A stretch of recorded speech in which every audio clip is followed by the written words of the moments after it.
He Yamayo. Nous sommes ici dans le maintenant. Nous sommes ici dans l'éternel présent et partout. Nous sommes un et nous sommes tout. Je vous invite à regarder ces vidéos.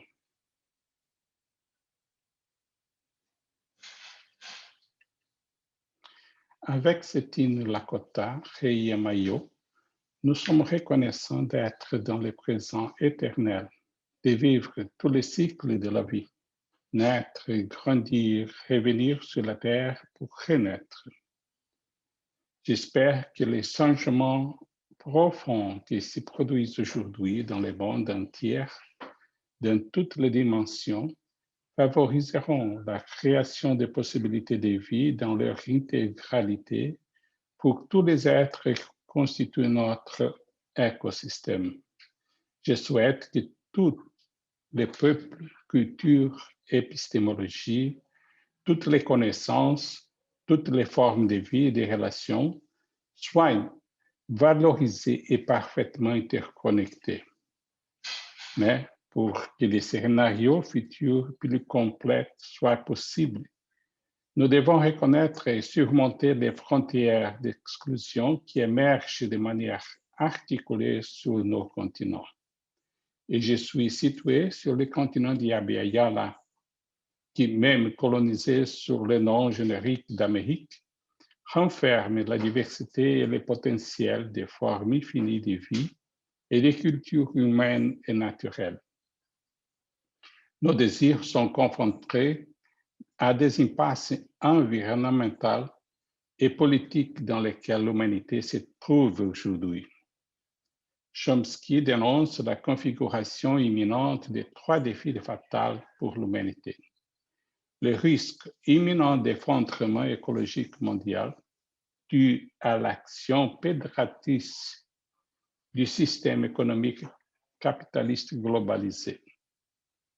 Le risque d'une guerre nucléaire furtivement et décidément armée par les grandes puissances économiques et politiques en conflit. Le risque de destruction des régimes politiques démocratiques, bastion pour la défense de la durabilité de la paix.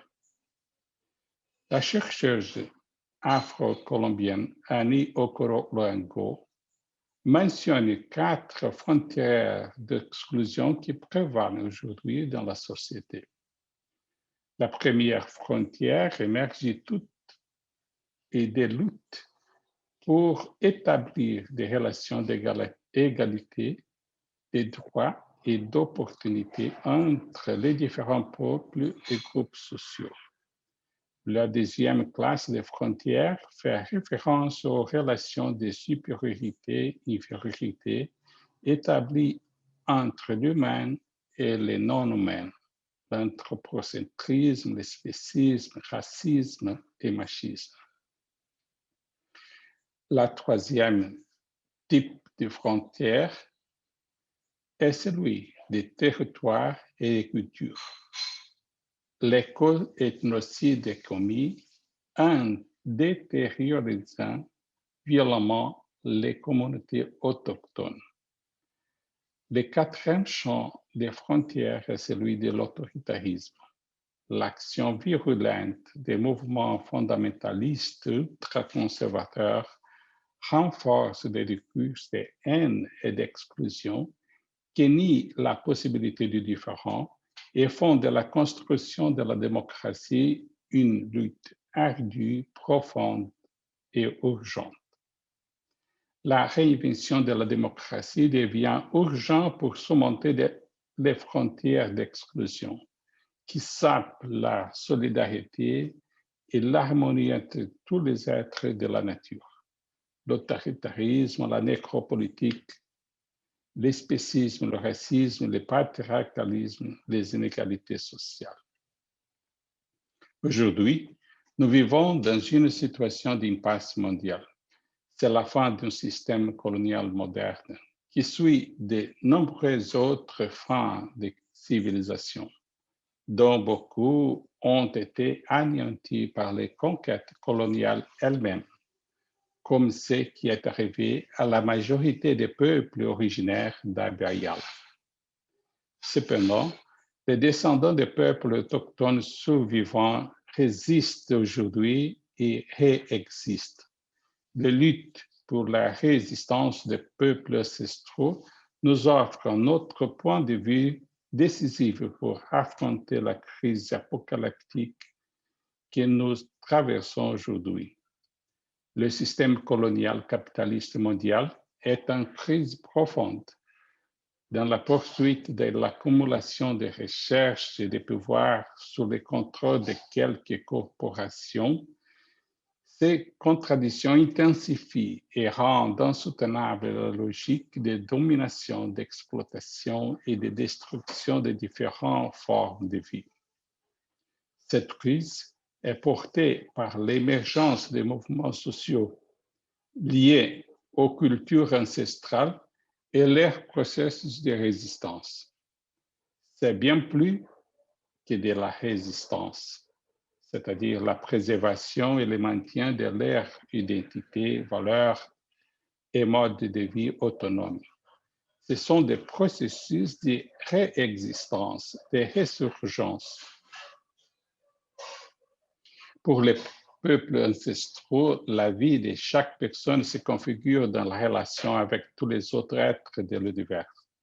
La terre-mère, Gaïa, est constituée par la coexistence harmonieuse entre tous les êtres vivants dotés d'autonomie. Et c'est dans la complémentarité des forces opposées qui se produit la dynamique évolutive des générations d'équilibre, de rééquilibrage de la vie, de circulation fluide entre tous les êtres.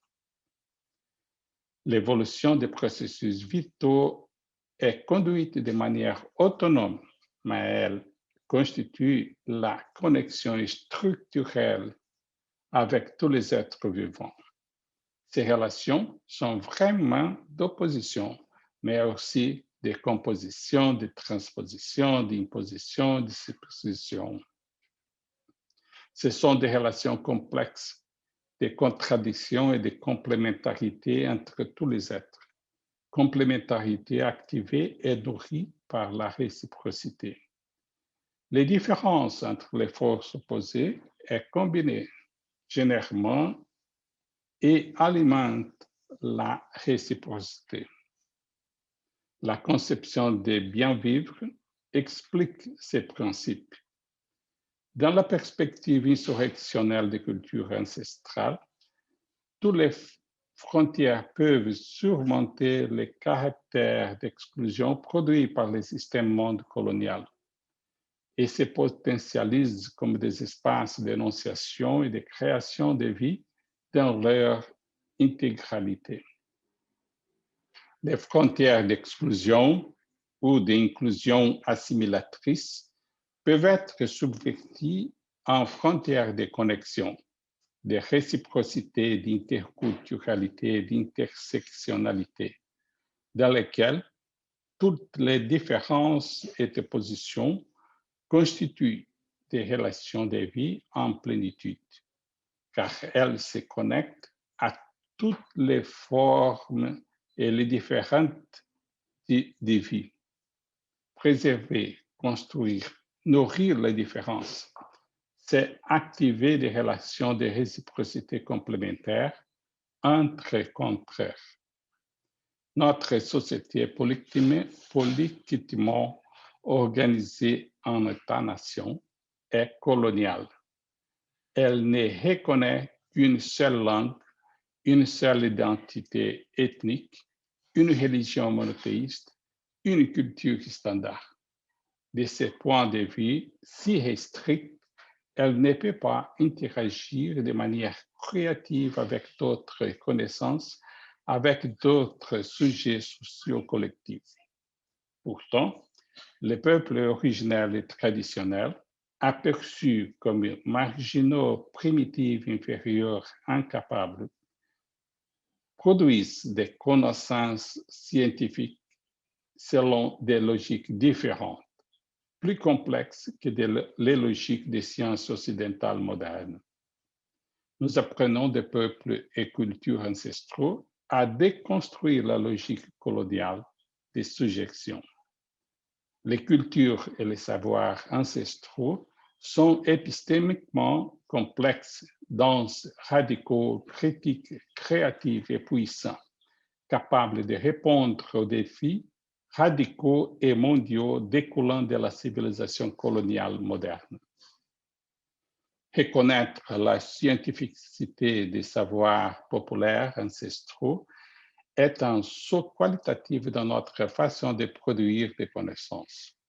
Sur les continents amérindiens, les personnes d'ascendance africaine, même à travers des processus historiques de violences coloniales, ont apporté, conservé, multiplié, résisté, réexisté et revitalisé des principes issus de leur culture. Et ils traduisent dans leur pratique quotidienne, dans leur manière d'être, interagir avec la famille, dans leur langue, dans leur art, dans leurs expressions culturelles les plus diverses, surtout dans leurs pratiques religieuses, qui renouent quotidiennement et profondément leurs racines ancestrales. Les cultures d'origine africaine apportent des principes qui s'articulent avec les principes culturels des peuples originaires d'Abya-Yala. Ubuntu, par exemple, désigne le concept même d'humanité, sachant que l'être de chaque personne est étroitement lié à l'être des autres et à la communauté. Je suis parce que nous sommes. Ce même principe fait partie de la conception andine de buen vivir. Le grand défi aujourd'hui est de réexprimer et de ressusciter, de faire vivre les anciennes connexions ancestrales dans lesquelles chacun de nous est constitué en tant que personne, en tant que communauté. En vivant en plénitude, chacun de nous engendre le bien-vivre en subvertissant systématiquement la logique de nécropolitique qui, comme des grandes murailles, s'effondrent à cause de la croissance des petites herbes vivant dans leurs fissures. Merci.